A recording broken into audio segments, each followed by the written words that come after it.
ایک اسلامی اور غیر اسلامی ملک میں جنگ ہو، غیر اسلامی ملک ہزاروں لاکھوں بم آبادیوں پر برسا کر لاکھوں لوگوں کو ہلاک اور اپاہج کر دے، تو آپ کے نزدیک تو اسلامی ملک کو صرف دشمن کے فوجی ڈھونڈ کر مارنا ہوگا۔ جی ہاں، یہی ہوگا۔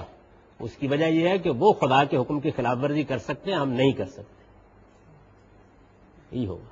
اس لیے کہ ہم مسلمان ہیں، ہم خدا سے ڈرنے والے ہیں، ہم اس کا تقویٰ رکھتے ہیں۔ ہم یہ نہیں کر سکتے کہ ایک آدمی اگر ہماری ماں بیٹی پر ظلم کر دے تو ہم اس کی ماں بیٹی پر ظلم کریں، نہیں کر سکتے۔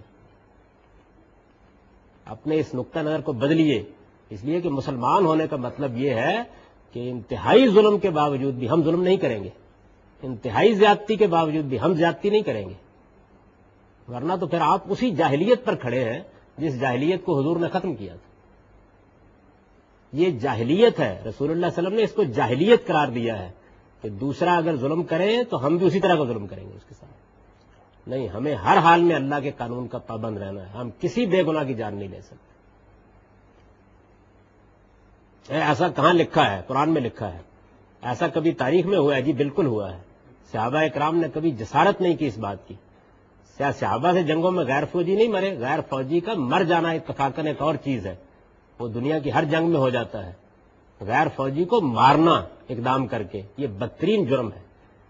اور قرآن مجید تو کیا، رسول اللہ صلی اللہ علیہ وسلم نے جو ہدایات دی ہیں صحابہ اکرام کو، اس میں جو سب سے پہلی بات حضرت ابوبکر صدیق نے لکھی ہے وہ بھی یہ ہے، غیر مقاتلین نان کمبیٹنٹس کے خلاف کوئی اقدام نہیں کیا جا سکتا، کوئی اقدام نہیں کیا جا سکتا۔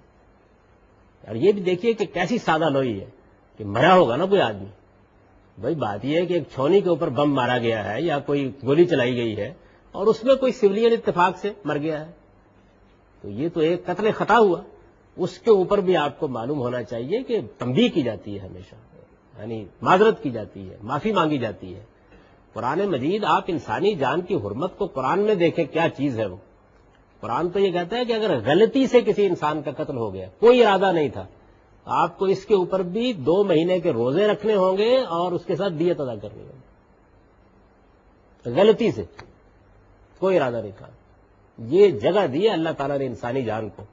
اور رسول اللہ صلی اللہ علیہ وسلم نے فرمایا ہے کہ یہ جو کعبہ ہے اور یہ جو ذوالحج کا مہینہ ہے اور یہ جو مکے کا شہر ہے، فرمایا کہ جو حرمت اس کی ہے وہی انسانی جان کی حرمت،